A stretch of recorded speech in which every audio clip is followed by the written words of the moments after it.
आज हम एक नए चैप्टर की शुरुआत करने वाले हैं जिसका नाम है भारत का संविधान। संविधान क्या है, संविधान क्यों जरूरी है, संविधान और कानून में क्या अंतर होता है, और संविधान को बने हुए तो लगभग 70 से 80 साल ही हुए हैं। उससे पहले ये देश कैसे चलता था, इस वीडियो में इन सब चीजों के बारे में बात करेंगे। सबसे पहली बात क्या है, संविधान क्या है। संविधान कुछ नहीं है, केवल एक नियमों की किताब है। जैसे हर देश के क्या होते हैं, कुछ अपने नियम होते हैं। हर देश की छोड़ दो, हर चीज के अपने नियम होते हैं। जब आप किसी स्कूल में पढ़ने जाओगे तो वहां के कुछ अलग नियम होंगे। जब आप एक सिंपल सा खेल खेलोगे क्रिकेट, तो उसके कुछ अलग नियम होते हैं। जैसे 1 रन कैसे बनना जाएगा, 2 रन कैसे होंगे, कोई खिलाड़ी आउट कैसे होगा, छक्का कैसे मारना जाएगा, चौका कैसे मारना जाएगा। तो ये सारे के सारे क्या होते हैं, ये सारे के सारे नियम लिखे हुए होते हैं। अगर ये नियम नहीं होते तो क्या होता, खिलाड़ी और खिलाड़ी दोनों आपस में भिड़ जाते और एक दूसरे को लट बजा देते। अब ये लड़ाई ना हो, इसीलिए कुछ नियम लिखे होने जरूरी है। और हमारा देश तो क्या है, छोटा मोटा देश तो है नहीं। 140 करोड़ लोग इस देश के अंदर रहते हैं। तो 140 करोड़ लोग कब किससे कौन भिड़ जाए, कब किसके साथ किसकी लड़ाई हो जाए। अब इस लड़ाई को सुलझाने के लिए हमें कुछ ना कुछ नियम तो चाहिए होंगे। तो इसी नियमों को कि किसकी गलती है ये सब देखने के लिए, किसके क्या अधिकार है, कौन क्या काम कर सकता है, ये सब देखने के लिए हमें कुछ नियम की जरूरत होगी। और वही नियम किस में लिखे हुए हैं, एक किताब में लिखे हुए हैं जिसको हम बोलते हैं भारत का संविधान। अब भारत का संविधान क्या है, फंडामेंटल कानून है। अब आप लोग ये सोच रहे हो कि फंडामेंटल का क्या मतलब होता है। फंडामेंटल का मतलब होता है बेसिक कानून। जब हम क्या करते हैं, जब हम मैथ सीखते हैं, गणित सीखते हैं, तो सबसे पहले हम क्या सीखेंगे, जोड़ घटा गुना भाग, ये सीखेंगे। इसके अलावा गिनती सीखेंगे, इसके अलावा क्या सीखेंगे, पहाड़े सीखेंगे। जब हम ये सब चीज सीख लेंगे, उसी के बाद हम साइन थीटा, कोस थीटा, नास पिटा, उसको पिटा, ये पिटा, इसने उसको कट्टा, इसने उसको कट्टा, ये सब कर पाएंगे। पर ये कब कर पाएंगे, जब हमारे फंडामेंटल क्लियर हो, यानी कि हम पे जोड़ घटा गुना भाग ये सब चीजें आती हो। तो इसी तरीके से क्या है, भारत का संविधान भी मूलभूत क्या है, मूलभूत कानून है। इसके अलावा, संविधान के अलावा देश में बहुत सारे कानून है, बहुत सारे मतलब बहुत सारे। जैसे कि आपका ड्राइविंग लाइसेंस कैसे बनेगा, ये एक अलग कानून है। हिंदुओं की शादी कैसे होगी, ये एक अलग कानून है। मुस्लिमों की शादी कैसे होगी, ये एक अलग कानून है। किसको फांसी पे चढ़ाया जाएगा और किसको 7 साल की सजा होगी, ये एक अलग कानून है। इस तरीके से बहुत सारे कानून भारत देश के अंदर है। उसी में से ही एक कानून और है, वो है भारत का संविधान। तो इतने सारे कानूनों में से जो सबसे ऊपर कानून है, उसी को ही क्या बोलते हैं, भारत का संविधान। तो ये क्या है, मूलभूत कानून है। यानी कि ये ऐसा कानून है जिससे मिल करके, जिसके आगे चल करके और बाकी कानून बनाए जाते हैं। कैसे बनाए जाते हैं अभी समझोगे। फिलहाल ये क्या है, सर्वोच्च कानून है। यानी कि ये कानून ऐसा है जो सबसे बड़ा है। मैंने अभी बताया कि लगभग बहुत सारे कानून है, जैसे 800 से ज्यादा या 400 से ज्यादा कानून है। तो जब उन कानूनों की इसके संविधान के साथ क्या हो जाए, लड़ाई हो जाए, कि संविधान और कानून दोनों कानून में बहस हो जाए आपस में, तो कौन जीतेगा, वो जीतेगा क्या है, भारत का संविधान। जैसे कि आप समझ सकते हो, एक कानून भारत में ऐसा था कि अगर कोई भी लेस्बियन या गे पाया जाता है, गे का मतलब कोई ऐसा लड़का जिसको लड़कियों में बिल्कुल भी इंटरेस्ट नहीं होता, उसको लड़के ही पसंद आते हैं। अगर भारत में ऐसा कोई आदमी पसंद पाया जाए जिसको लड़के ही पसंद है, तो उसको 7 साल तक की जेल हो सकती थी। कितनी, 7 साल तक की जेल। अब संविधान में क्या लिखा हुआ है कि ऐसे हम किसी पर भी भेदभाव नहीं करेंगे। अगर किसी को लड़का पसंद हो, लड़की पसंद हो, या कोई भी ना पसंद हो, तो उसके आधार पर हम किसी को जेल में नहीं डाल सकते। तो ये क्या था, एक कानून था भारत में कि गे को 7 साल की सजा। एक भारत का संविधान है कि इसको कोई भी सजा नहीं होगी। तो किसकी बात माननी जाएगी, तो यहाँ पर बात माननी जाएगी भारत के संविधान की। और ऐसा ही हुआ भी कि आने वाले समय में जो न्यायालय है, उसने ये जो कानून था कि गे को 7 साल की सजा होगी, इसको पूरी तरीके से क्या कर दिया, खत्म कर दिया। इसीलिए हम कहते हैं कि संविधान क्या है, सर्वोच्च कानून है। अगर इससे कोई भी कानून क्या है, टकराएगा, तो वो वहीं के वहीं क्या हो जाएगा, खत्म हो जाएगा। तो अगर संविधान है तो वो क्यों जरूरी है, संविधान के बिना भी तो हमारा काम चल सकता था। तो सबसे पहली बात तो यह है कि संविधान देश को दिशा देने के लिए बहुत ज्यादा जरूरी है।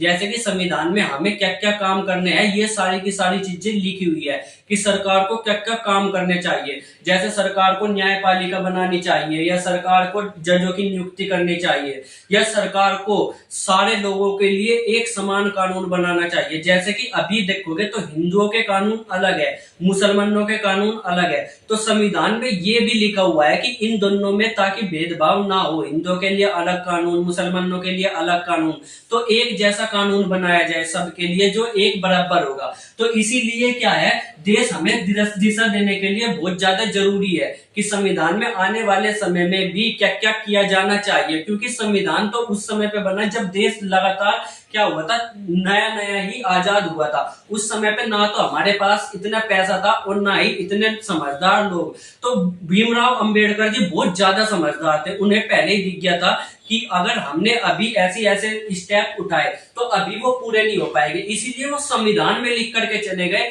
कि भारत देश को आने वाले समय में क्या क्या काम करने चाहिए।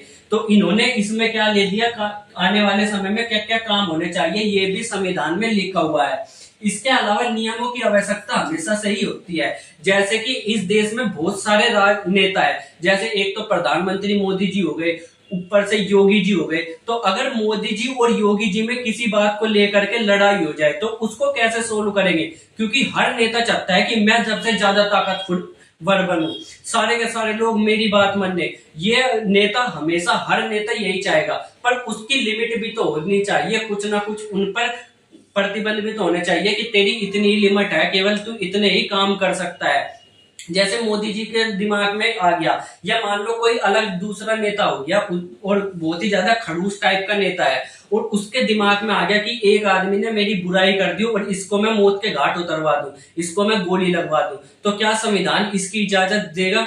नहीं देगा। ऐसा ना हो, इसीलिए हमें संविधान की जरूरत होती है। ऐसे बहुत सारे देश हैं जहां पे आप किसी नेता की बुराई कर ही नहीं सकते। जैसे कि नॉर्थ कोरिया है, किम जोंग उन, वो टकला क्या करता है, अगर कोई भी उसकी बुराई कर दे तो उसको वही खड़े खड़े गोली मरवा देगा। ऐसे ऐसे काम होते हैं। तो ऐसे काम भारत के अंदर ना हो, इसीलिए हमें क्या होती है, संविधान की जरूरत होती है। इसके अलावा शक्तियों का विभाजन, क्योंकि बहुत सारे अलग अलग नेता है, तो कौन सा नेता क्या काम करेगा, मुख्यमंत्री क्या काम करेगा, प्रधानमंत्री क्या काम करेगा, राष्ट्रपति क्या काम करेगा, और विदेश मंत्री क्या काम करेगा, ये सारे के सारे काम या नियम जो है वो एक जगह पर लिखे हुए चाहिए, ताकि हमें पता रहे कि मेरा क्या क्या काम है। अगर आपको सुबह सुबह उठ करके बता दिया जाए कि भाई तुझे एक सब्जी लानी है बाजार से, तो ये और तेरा ही काम है, तो आप क्या करोगे, आप अपना ही काम करोगे, जा करके बाजार से सब्जी ले आओगे। पर अगर ये कह दिया जाए कि घर में 5 आदमी है और कह दे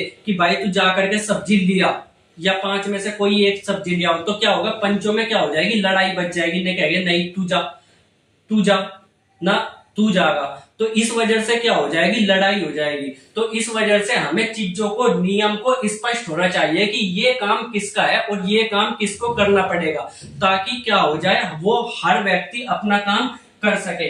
इसके अलावा समानता, संविधान में क्या है, सारे लोगों को एक समान व्यवहार करने की, एक समान इज्जत देने की सुविधा दी गई है। यानी कि हर आदमी क्या है, समान है, चाहे वो लड़का हो, चाहे वो लड़की हो, चाहे वो महिला हो, चाहे वो आदमी हो, चाहे वो किन्नर ही क्यों ना हो, सब लोग भारत में क्या है, एक समान है और सबको एक जैसी इज्जत मिलेगी। चाहे वो ब्राह्मण हो, चाहे वो शूद्र हो, चाहे वो वैश्य हो, चाहे हिंदू हो, चाहे मुसलमान हो, सबको समान नजर से देखा जाता है। इसीलिए क्या है, संविधान की जरूरत है।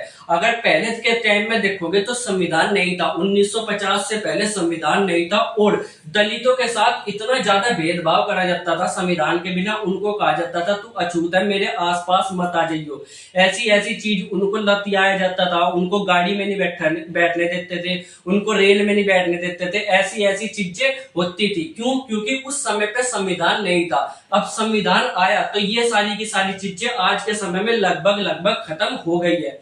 क्यों? क्योंकि एक संविधान में हमने क्या दे दिया है, समानता। ऊपर से संविधान में क्या लिखा हुआ है, न्याय, यानी कि हर आदमी को न्याय मिलने का अधिकार है। अगर कोई भी किसी पर भी अत्याचार करेगा तो कोर्ट का ये दायित्व है कि वो उसको न्याय दे।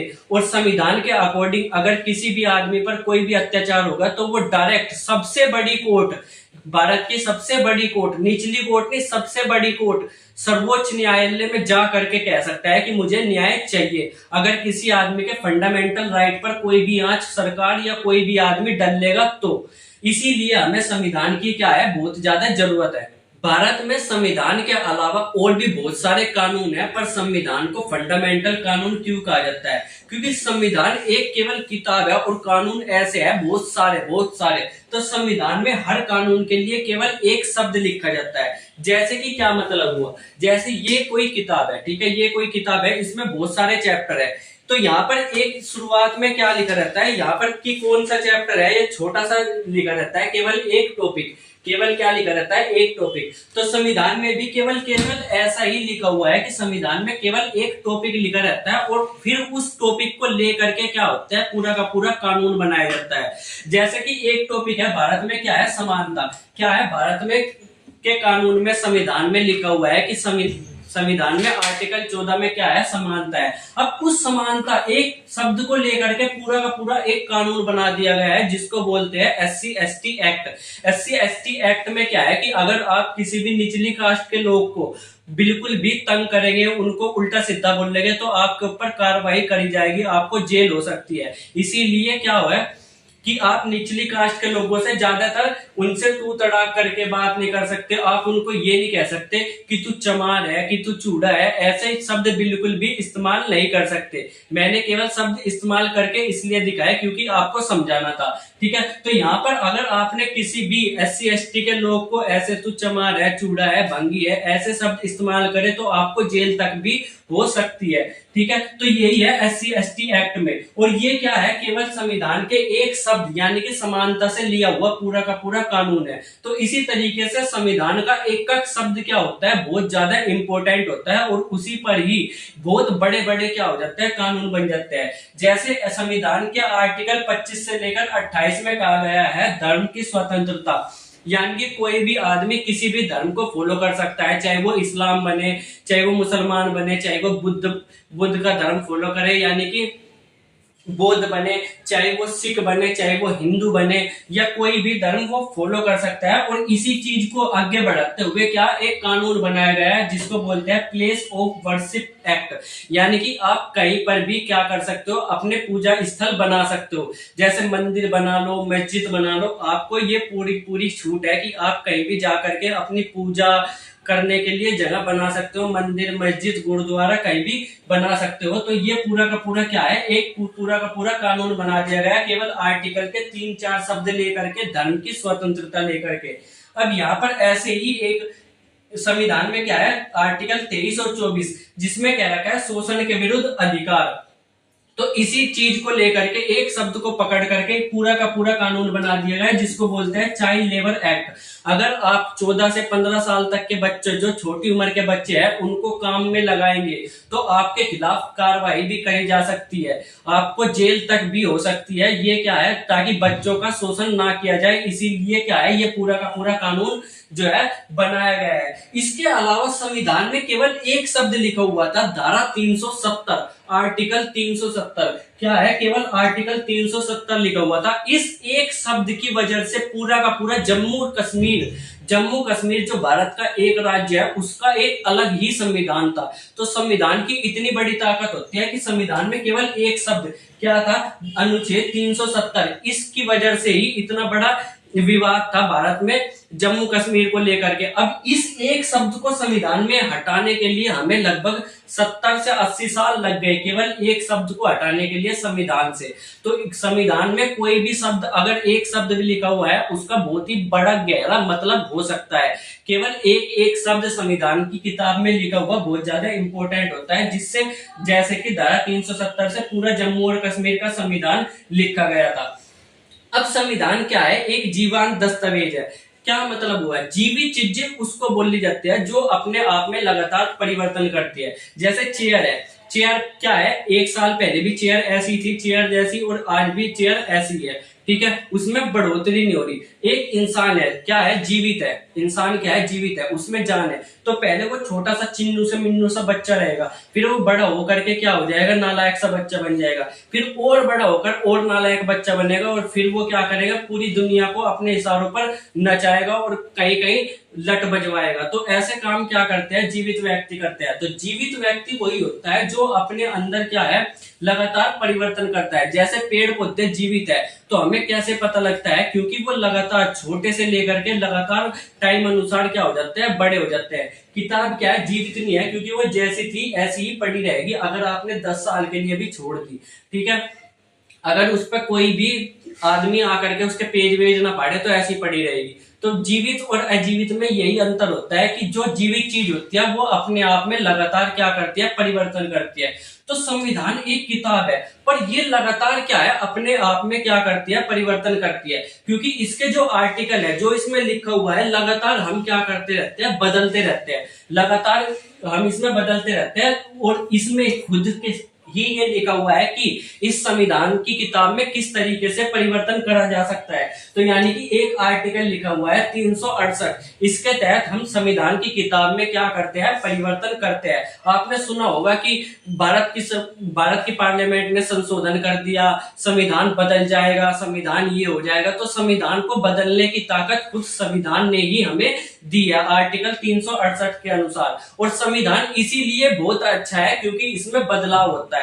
क्यों? क्योंकि आने वाले टाइम में क्या है, हमें हर चीजों को बदलते रहना चाहिए, क्योंकि परिवर्तन ही क्या है, संसार का नियम है। अगर एक चीज को ऐसी की ऐसी ही रहने दे और उसको टाइम अनुसार ना बदले, तो वो एक चीज ही हमारे लिए बहुत ज्यादा दिक्कत में आ जाती है। जैसे कि आप धर्म के आधार पर ही ले लो कि धर्म के आधार पर क्या थी, क्या चीज, जैसे पर्दा प्रथा थी धर्म के आधार पर, तो उसको नहीं अगर बदला जाए तो हमारा क्या होगा, विकास नहीं होगा। तो हमें क्या है, चीजों को बदलते रहना चाहिए ताकि क्या हो सके, आदमी आगे बढ़ सके, एक चीजों को लेकर ही नहीं चला जाता, ठीक है। न्यायपालिका क्या करता है, संविधान की व्याख्या करता है। ये भी क्या दिखाता है, संविधान एक जीवंत दस्तावेज है, क्योंकि न्यायपालिका में संविधान में लगातार क्या होती रहती है, चीजें बदलती रहती है संविधान के टाइम अनुसार। तो न्यायपालिका क्या करता रहता है, संविधान की अलग अलग तरीके से व्याख्या करता है। जैसे कि क्या है, एक अलग जीवन का अधिकार था, पहले संविधान में लिखा हुआ था जीवन का अधिकार। तो संविधान में न्यायपालिका ने कहा कि जीवन का अधिकार केवल अच्छा सा नहीं लग रहा, इसमें क्या करो, शिक्षा का अधिकार भी जोड़ दो। तो क्या करा, संविधान में क्या कर दिया, संविधान में परिवर्तन ना करके भी उसमें कुछ ऐड कर दिया।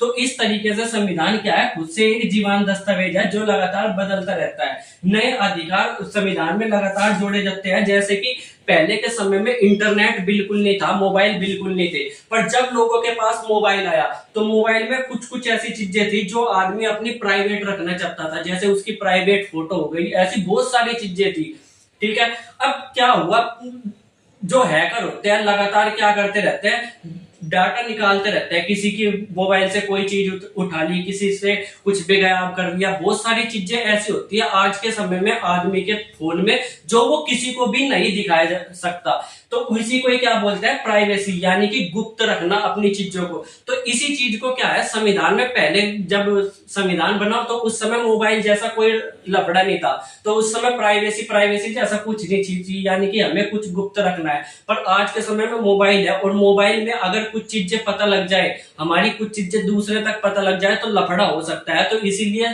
जो न्यायपालिका ने है ये क्या कहा है कि राइट टू प्राइवेसी क्या होगा, एक मूल अधिकार होगा। यानी कि आपका मोबाइल अगर कोई आपकी इजाजत के बिना छूता है तो आप उस पर केस तक भी कर सकते हो। ये क्या है, एक मूल अधिकार दिया है किसने, संविधान में न्यायपालिका ने। और बदलाव के अनुसार रूपांतरण इसमें करा जाता है, जैसे कि टाइम अनुसार समय बदलता है तो चीजें बदलती है, उसी के अनुसार संविधान में परिवर्तन भी हो जाता है।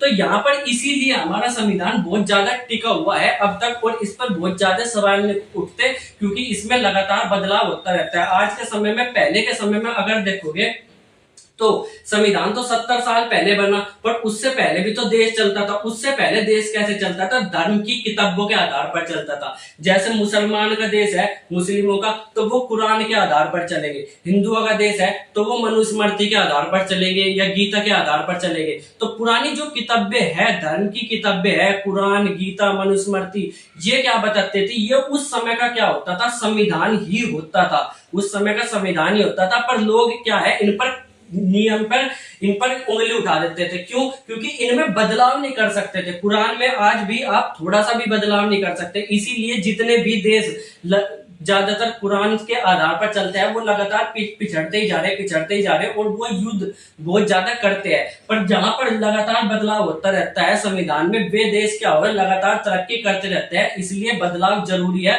और इसीलिए हम भीमराव अंबेडकर बाबा जी का शुक्रिया अदा करते हैं कि उन्होंने ऐसा संविधान लिखा जिसमें बदलाव हो सके। मिलेंगे अगली वीडियो में, तब तक के लिए बाय बाय।